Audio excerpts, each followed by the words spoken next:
Welcome to our YouTube channel. If you are new here, then please subscribe and press the bell icon to get the latest video notification. Hello students, we have to evaluate the value of this limit. Limit x tends to pi upon 2 sec x minus tan x. Okay. So when you will put the limit x tends to pi upon 2, sec pi upon 2 will be 1 upon 0, correct? Okay, and tan pi upon 2 will be, this will be also 1 upon 0, correct? Okay, so 1 upon 0 means infinite minus infinite, and infinite minus infinite is indeterminate form.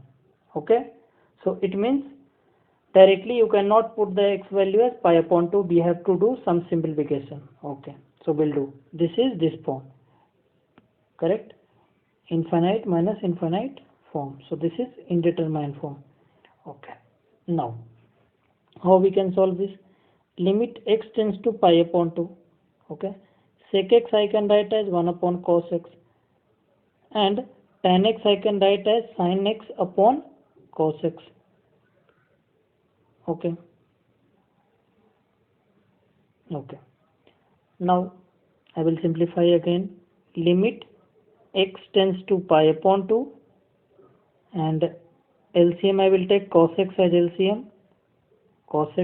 LCM, so numerator will be 1 minus sin x. Okay, 1 minus sin x. I got this. Okay, after this what I will do? 1 minus sin x. Okay, now again this is indeterminate form only. Okay, so I will simplify again. So limit x tends to pi upon 2 and 1 minus sin x. So 1 minus sin x can I write as 1, I can write as sin square x upon 2. Why I am writing like this? Because this 1 minus sin x. So sin x I can write as using the sin 2a formula, 2 sin x upon 2 and into cos x upon 2. Okay, so 1 I will write as sin square x upon 2 plus cos square x upon 2. Okay, when you will see, then you will understand. Okay, first I will write sin square x upon 2 plus cos square x upon 2 and minus, instead of this sin x I will write as 2 sin x upon 2 into cos 2 sin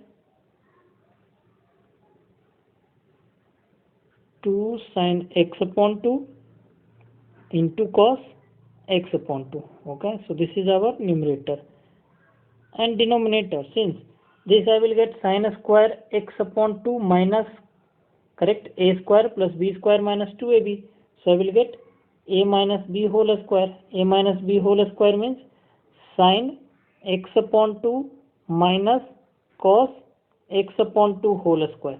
I will get numerator, I will get like this. Okay, numerator I will get like this using a minus b whole square formula. Okay, so denominator also I will write in this form. How?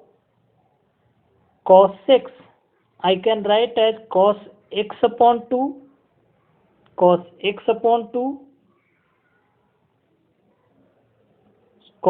square x upon 2 using the formula. Which formula?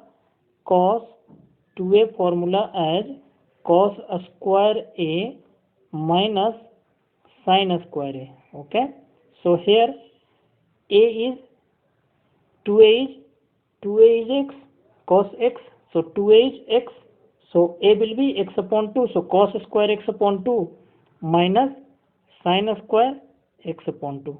Okay, this is sin, so sin square x upon 2. Clear? So numerator, denominator I wrote like this. Now I will simplify again. Okay, how I can simplify? So numerator I can write as sin, just now I explained you, sin x upon 2 minus cos x upon 2 whole square, correct, and denominator is cos a square minus b square formula, so a plus b into a minus b. Okay, so I will write a means cos x upon 2 minus sin x upon 2 into cos x upon 2 plus sin x upon 2, a minus b, a into a plus b. Okay, so this is fine. Now this sin x upon 2 minus cos x upon 2 whole square means this is multiplied 2 times. This meaning is square meaning is this is multiplied 2 times. Okay, sin x upon 2 square means this only, correct? Okay, so 1 will cancel with, correct, 1, this and this term are similar, so 1 will cancel. Okay, but wait, I will write this as, this I can write as, correct, this I can write as cos x upon 2 minus sin x upon 2 also. Okay, so I will change this little bit, okay, so that it will be good. So cos x upon 2 minus sin x upon 2, both are same, a minus b or b minus a, correct, a square. Okay, so cos x upon 2 minus sin x upon 2. Okay, now it is clear. So this will cancel with this. Okay, so numerator will be cos x upon 2 minus sin x upon 2. So numerator will, so limit x tends to pi upon 2, x tends to pi upon 2, and numerator will be cos x upon 2 minus sin x upon 2. Cos x upon 2 minus sin x upon 2 divided by, denominator is cos x upon 2 plus sin x upon 2. Cos x upon 2 plus sin x upon 2. Now we'll put the limit value because indeterminate form is removed. Okay, now I will put x as pi upon 2. So x as pi upon 2 means numerator will be cos x upon 2. So x upon 2 will be pi upon 4. X is pi upon 2. So x upon 2 will be pi upon 2 means pi upon 4. Correct? So pi upon 4. So x upon 2 will be pi upon 4. So pi upon 4 minus sin x upon 2 means sin pi upon 4 divided by cos pi upon 4 and plus sin pi upon 4. I put the value. Now cos pi upon 4 will be 1 upon root 2 minus 1 upon root 2 divided by 1 upon root 2 plus 1 upon root 2 value I put. Numerator if you will see, then 1 upon root 2 minus 1 upon root 2 will be 0, and 0 divided by anything. Okay, 0 divided by this will be 2 upon root 2. Okay, but that doesn't matter. Okay, because 0 upon something will be 0 only. So 0 will be our answer. Okay, so we solved this question and we got final answer as 0. Okay, so I hope you understood the solution. Okay.